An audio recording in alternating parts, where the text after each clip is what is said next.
Hi guys, so today we're going to be making cake pops. I got this recipe off someone's link, so I'll post the link below. Basically, I'm making these cake pops because there's a bake sale going on in my school, and all proceeds go towards the Canadian Cancer Society. So I've already went ahead and made the batter. I've used a cake mix, so I've used the Betty Crocker Super Moist Devil's Food Flavored Cake. I personally find that scratch-made cake and cake mix taste the same, especially in a cake pop. So if you want, you can go ahead and make it out of scratch, but I find it gives the same result, so might as well do it. So you make your cake according to your recipe or whatever it says on the back of the box. And so I'm gonna take my cake batter and split it into two. This is a 9-inch pan. So I'm going to bake these at 375 and I'll be back after I've done baking. So we've baked our cake and we've let it cool as well. So now what you want to do is you want to grab a bowl and dump your cakes into them. So here's the first cake, and I'll crumble up the second cake. So basically you just use your hands and you're supposed to smash the cake into small tiny bits. It's best to use your hands, there's no other method that'll get you the same results. So continue to mash,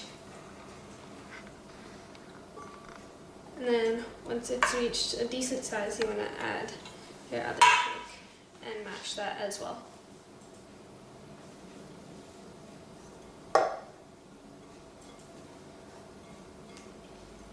This is especially fun, so maybe you could get your kids into it if they're helping you with this recipe. Your cake should somewhat look like this once it's crumbled. As you can see, it's pretty, not fine, but it is crumbled. And if you want, you can continue crumbling it until it's a fine mixture, but it doesn't really matter. It just has to be crumbled. So now what we're going to do is we're going to take some frosting. I have the Betty Crocker Creamy Deluxe chocolate frosting. I used a ready-made because, like I said, this recipe is intended to be easy and fast. So if you wish to use a handmade, scratch-made icing, go ahead, but I'm gonna take the easy way out. So basically there's really no measurement for this, but you have to feel. So you don't want it to be too mushy once you add it in. You have to add the frosting in and kind of play around with the crumbs. And then you have to keep doing that until you feel like it can gather into a ball. So don't add too much or too little. Add it to neat. So I'm gonna add spatula full, so about a dollop, and then I'm gonna mix it into the dough.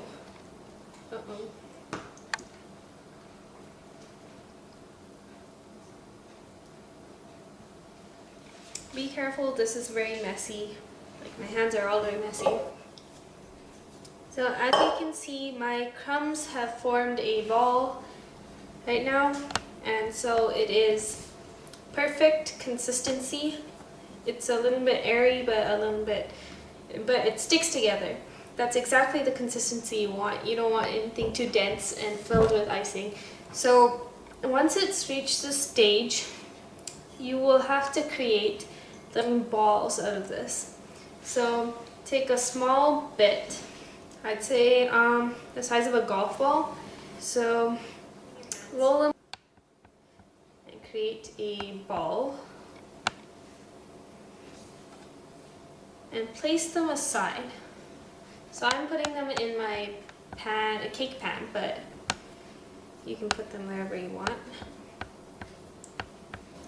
So I finally finished making the balls, and they have made about 30 cake balls. So this is how they look right now. So now what you want to do to prevent them from breaking apart when you stick it into the stick is you want to freeze these for about 10 minutes. So I'm going to go ahead and do that. So I've taken the cake balls out of the freezer. It's been 10 minutes.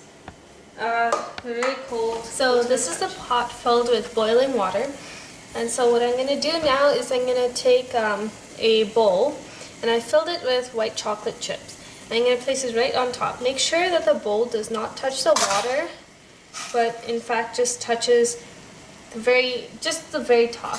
It's not immersed in water. Now you really want to start stirring with the spatula as this continues to melting. I'm going to add some basil butter in. You can use shortening or margarine.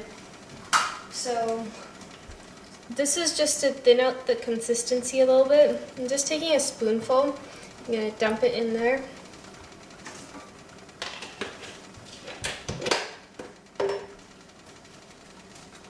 So continue stirring as it melts.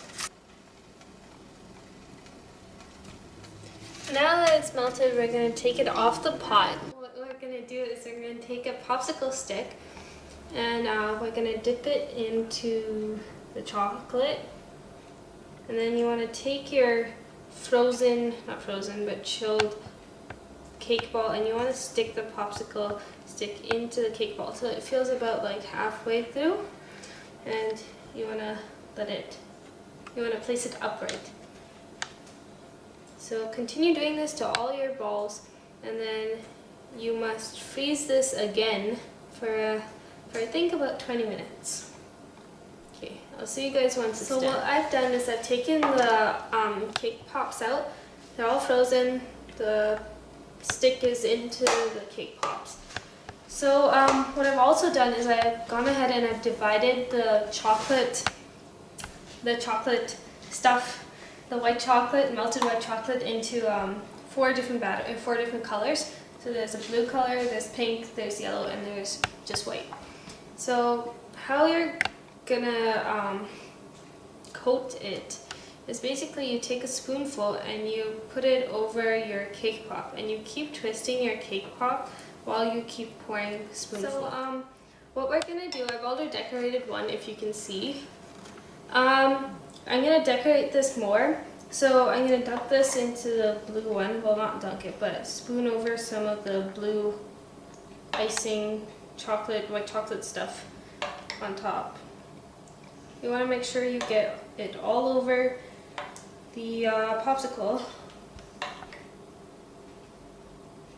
And now what you want to do is you want to keep twirling it so that the excess icing drops off. So now I'm going to take some sprinkles I have right here, and I'm just going to sprinkle the cake pops with it. You want to do it while the cake pop is drying.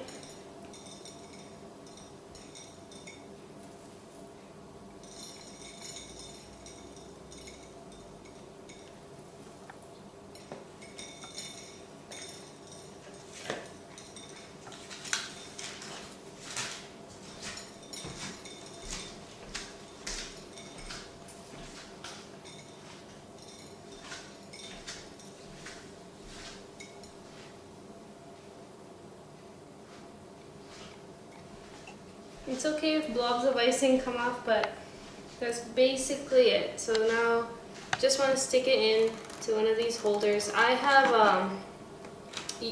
this holder that I got from Walmart. If you want, you can just basically stick it into styrofoam. It works as well. So you continue doing it with all your cake pops. Especially if you have some remaining icing or chocolate left over, what you can do is you can fill a bag, like icing bag, with the remaining chocolate, and you can ice some designs on. So for example, because my bake sale is Canadian Cancer Society themed, I might, if I have extra, I might just ice on like a ribbon or something like that. So there you have it. After I'm finished all of these, I'll show you the finished product. It took a lot of time and patience, and quite a few of them fell, but it's okay. We have a fair amount right here for the bake sale. So I hope you enjoyed this very easy cake pop recipe. I'll give you I'll post the link in the down bar, but hope you enjoy making these.